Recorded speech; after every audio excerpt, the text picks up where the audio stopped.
శుక్రవారం Khammam government hospital మాతా శిశు ఆరోగ్య కేంద్రం ముందు పీవైఎల్ ప్రగతిశీల యువజన సంఘం, పీఓడబ్ల్యూ ప్రగతిశీల మహిళా సంఘాల ఆధ్వర్యంలో ధర్నా నిర్వహించడం జరిగింది. ఈ సందర్భంగా ప్రగతిశీల మహిళా సంఘం పీఓడబ్ల్యూ రాష్ట్ర ప్రధాన కార్యదర్శి సిహెచ్ శిరోమణి, పీవైఎల్ రాష్ట్ర నాయకులు మందా సురేష్లు మాట్లాడారు.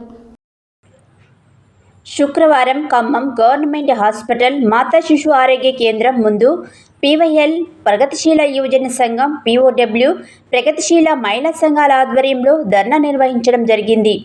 ఈ సందర్భంగా ప్రగతిశీల మహిళా సంఘం, పీఓడబ్ల్యూ రాష్ట్ర ప్రధాన కార్యదర్శి సిహెచ్ శిరోమణి, పీవైఎల్ రాష్ట్ర నాయకులు మందా సురేష్లు మాట్లాడుతూ, ఉమ్మడి ఖమ్మం జిల్లాలకు ఆరోగ్య కేంద్రమైన ప్రభుత్వ హాస్పిటల్ మాతా శిశు ఆరోగ్య కేంద్రం బిల్డింగ్ 4 వైపులా శానిటరీ పైపులు బ్లాక్ లీక్ అయి మలమూత్రం వ్యర్థం గోడల నిండా కారుతున్నాయి అని, లేబర్ రూమ్ నుండి మొదలుకొని operation theatre first floor, second floor బాత్రూంలు మొత్తం బ్లాక్ అయ్యి కంపు కొడుతున్నాయని వారు ఆవేదన వ్యక్తం చేశారు.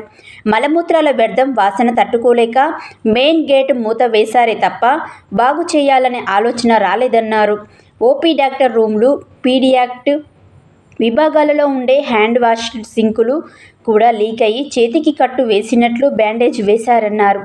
వేలాది మంది ప్రజలు వైద్యం కోసం హాస్పిటల్కి వస్తే అన్ని రోగులు పోయి కొత్త రోగాలు వచ్చే ప్రమాదం పొంచి ఉందని, టీ హబ్లో రేడియాలజిస్ట్ లేక స్కానింగ్ కోసం ప్రైవేట్ డయాగ్నోస్టిక్ ల్యాబ్లను ఆశ్రయించి జేబులో ఉన్న కాస్త డబ్బులు కాజేసుకునే పరిస్థితి ఉందని, ఓపీలో డాక్టర్లు రాసే మెడిసిన్ ఫార్మసీలో లేక ప్రైవేట్ మెడికల్కి వెళ్ళి తెచ్చుకునే పరిస్థితి ఏర్పడిందని, హాస్పిటల్లో చూపించుకోవడానికి వచ్చే ప్రజలకు తగ్గట్టు వైద్య సిబ్బంది లేక ఒక్కొక్కసారి ఓపీ కూడా దొరకడం లేదని, ప్రభుత్వాలు బారిన 3 మినిస్టర్లున్న పేదోని పెద్ద ఆసుపత్రి మెరుగుపడడం లేదని వారు ఘాటుగా విమర్శించారు.